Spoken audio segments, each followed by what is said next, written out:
Welcome to the studio at African Utility Week. Today I'm with Kribs Govender from Sasol, South Africa. Welcome, Kribs. Thank you.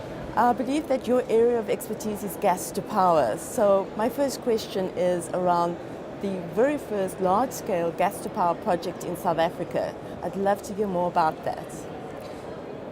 Yes, I think we've been fortunate from a Sasol perspective to be developing gas to power solutions. It started off in 2010 when we brought online gas to power turbines in Secunda, 200 megawatts, and subsequent to that we followed it up with gas engines, 175 megawatts each, one in Sasolburg in 2012, and now most recently in February of this year in Mozambique with our partner EDM, 175 megawatts gas to power.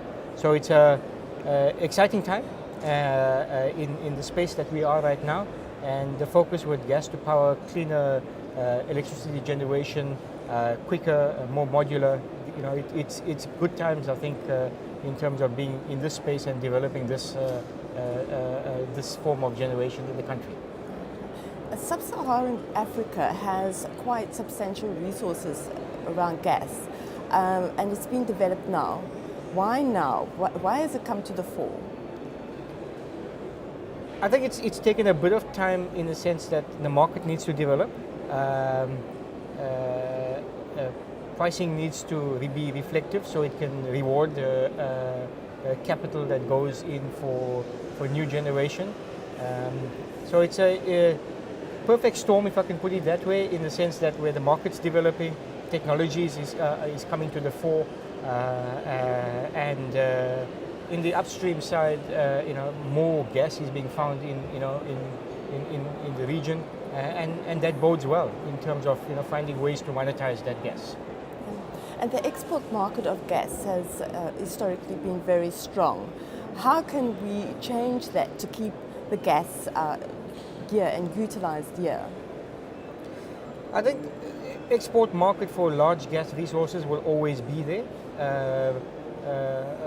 Markets in terms of chemicals, gas to liquids will be there, but electricity also will need to play a role in terms of monetization for gas of gas, and that's one of the things where it starts to contribute to domestic economies, because electricity is very much more land-based, locked. You can't export it outside through the sea, from that perspective. So it starts to create platforms. It starts to create environment where domestic use of gas, monetization in terms of that for electricity specifically, will be at the forefront. And developing the pipelines for distribution of gas to keep it reliable, what are the solutions there?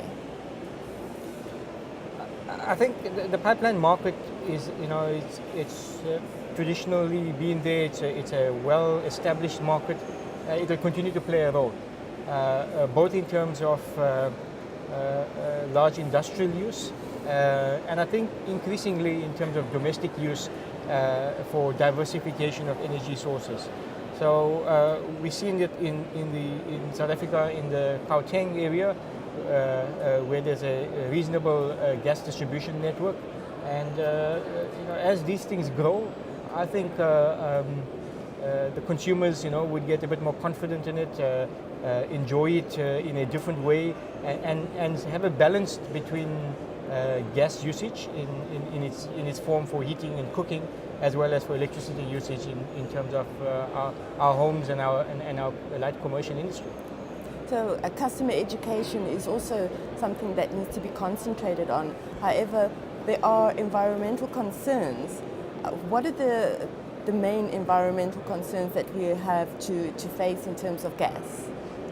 I think we have less of a environmental concern when it comes to gas. For electricity generation from gas, it is half the CO2 emitted compared to that of traditional coal-fired. So from that perspective, we're already we're on a better ticket. In addition to that, space heating for using gas gives you more effective energy usage compared to electricity. So there should be a balanced approach. You know, gas is never going to take away the need for electricity, and electricity will, you know, is not going to take away the need for gas. The two will coexist, and it's how effective we can do that and be smart about it from an energy management perspective. And here at African Utility Week, you presented a case study. What were the key findings out of that case study? The case study I presented was the power plant, the gas-to-power plant that was built at Garcia in Mozambique. Sasol, with its partner EDM, built that facility. It came online in February of this year, and I think, you know, it showcased what can be done when you partner on a public-private partnership in country. You use the natural resource in country and monetize it in country. I think the key factors there that we had was in terms of how we use local resources, skills development and training, but also in terms of being forward-thinking of investing in and making a difference in the communities that we work with. The easy part is the technology part. I think the issues around where you operate and how you operate and work with people, I think those are the success factors, you know, that we have. Yes. There's my last question is around the buzzwords low carbon economy. What is that, and what are the strategies that need to be put in place? Well, I think low carbon or a lower carbon economy is moving to better efficiencies.